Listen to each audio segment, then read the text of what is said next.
So I've gathered all the containers, the metal, the wood, the plastic, the 5-gallon pails, everything that I've used to make planters, silicone molds that are professionally made that you could fill up and make planters and release very easily. The reason for this video, and try to watch all of it because I'm going to go through every part of it, and there is something very important about making cement planters, and that is the release process. How do I get a planter to come out of this container? How do I get it out? If I put the cement on this side, how do I get it out? So there is something very important to understand about any type of container. One of them is rigidity. How rigid is the container that I'm dealing with? How hard will it be to get something out of this because it is so rigid? So if I were to fill this planter up, this rubber planter up with cement using the sand fill method, watch the sand fill method, it's very effective. If I were to fill the inside up, it would be very, very, very, very hard to get the planter out. But if I put the planter on this side with some bonding agent and then cement afterwards, I could go like this. I could lift it up and I could fold it down away from the cement. Would make it incredibly easy to get this planter out because I'm going from the inside and pushing the walls in because this thing is flexible. So if I have a container like this, we made our last video, we used this to make planters. It has this detail on it. And this detail is probably a huge hindrance to get this planter out. It's a beautiful shape, but if I were to do this and I didn't have this prepped correctly, we did the tile video we did this with fabric. So I had the fabric separating all these grooves from the cement. We plastered it with Bondex and then cement and tiles afterwards. So remember, you have to look at the container itself. What does it do? How can I get it out? How does it work in such a way that I don't have to struggle for 3 hours and smash the plastic pot to get it out? There is something to say about leaving the plastic inside the container. That's a really good option. If you have a beaten up container you're never going to use again, just paste it over with Bondex and then cement and leave the plastic inside. Don't worry about it. You can't. Here's a good example of that out of the garden. This was made inside a broken up container and it's got the slits in it for drainage.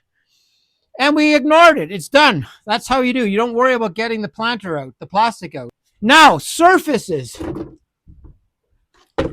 This is from a septic tank. I've made 2 planters out of it. Worked really well. But the only chance we had was to use ordinary cooking oil to grease this up in such a way that it's never going to stick. Make sure not to have any old concrete on these things. Get it really nice and shiny. And that gives you a fighting chance because you can bend this away from the planter.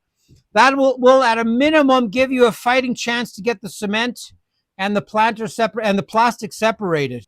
This is another method we do all the time, is we use this sheet metal.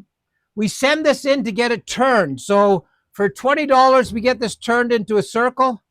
We put great big drums inside here. We have the top open, and we have many planters in the yard that show this. And we fill this up with cement, and we have these massive, deep planters that are really good for large trees. The scenario with wood is very similar. We make these cases. We made these planters they're over there. We made them out of this this wood frame. Again, we lube it up. It's primed. We seal it with plasticine. We cast these, and we basically just knock these out, and we have the planter free. Having the wood on the outside, we can get at it. The inside is a different story. We use bags, fabric bags on the inside to get them out really easily. So this idea of being very creative with how you use this plastic or the silicone or the wood or the sheet metal, it's all up to you to make it work in such a way that you can get the guts out of it, the center. You can get the whatever you have in the center, you can get it out. That's why the sand fill method, by basically filling up the planter with cement, putting sand in the middle, going up, going up, going up. There's a couple of videos on that, is one of the best ways, because all you have to do is remove the sand at the end of the day. You don't have to dig something out of the center. It makes it a lot easier when you do it like that. As you can see, there's a huge variety of planters that you can use, or containers that you can use to make your cement planters. This here is a very interesting one. It has made about maybe 30 planters now, and it's smashed on the top, and this skin is unusable now. It has gone through so much trouble during the release process that it's next to impossible to make another planter on the outside. The shape is good because it's so leaning inwards that you can actually pull it out, but the skin has been chewed away so much that we now can't get them out anymore. We possibly could do an inside on this because it still has a bit of oil and looks like the surface isn't so chewed up.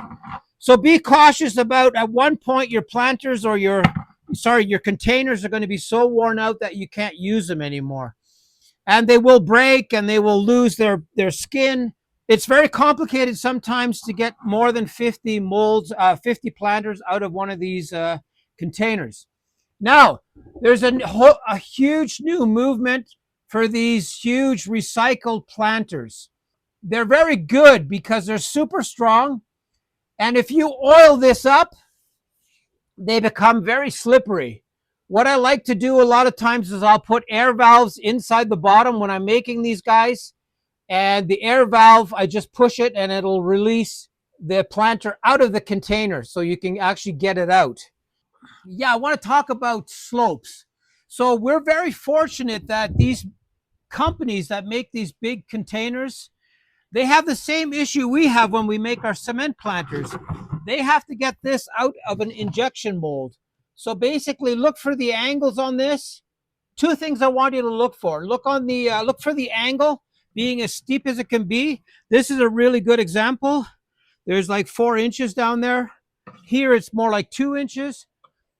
Then number two, look how shiny or how pliable. I don't know how to describe it. You can just feel with your hand that the inside is very slippery regardless. So look for planters that have a good slope to them, and also a really shiny or a really very interesting material that's going to let go of the cement. If you do that, you're ahead of the game. This one here you probably wouldn't buy because the slope is like 1 inch, which is very little. But for some reason, this guy releases really easy, especially with release valves. So just look at what you're up against in terms of the slope. And if you're going 90 degrees, like completely flat with no slope, make sure you can release this planter from the outside. So if you can take this apart and get rid of the wood from the outside, that slope is irrelevant because you have access to the outside of the planter. Another scenario that I really want to talk about is something I call bottomless planters. So let me give you an example. Let's say I did this guy here. I turn this into a planter, but all I do is I do the walls. So I go up to here, I do only the walls, and I leave this empty. These planters are fantastic when you put them directly into the garden, into the ground. Like there's no reason for you to have bottoms on your planters when you're planting them directly into the garden. It is way better to have the bottom open so the roots can go way into the ground. If you had to remove those plants, it's going to be a different story. But if you want fruit trees sheltered inside a planter that have the access to go, into the water table. This is the best way to go, is have these bottomless planters. I want to show you what I do when I release this planter for the first time. This had this plastic container in it. I popped it out. Now I'm left with the surface here. I like my planters a little bit rougher, but this one isn't. But I take the soil and I do this. And I rub it in, just so that the planter isn't so alkaline. It's going to take away a lot of the pressure, and the roots can actually associate themselves with the inside of the planter a lot better. So you do that, you get these planters conditioned. It works better with rough planters because you have lots of areas where the topsoil can actually remain. So when you're going to a store and you buy a brand new planter, do this as well.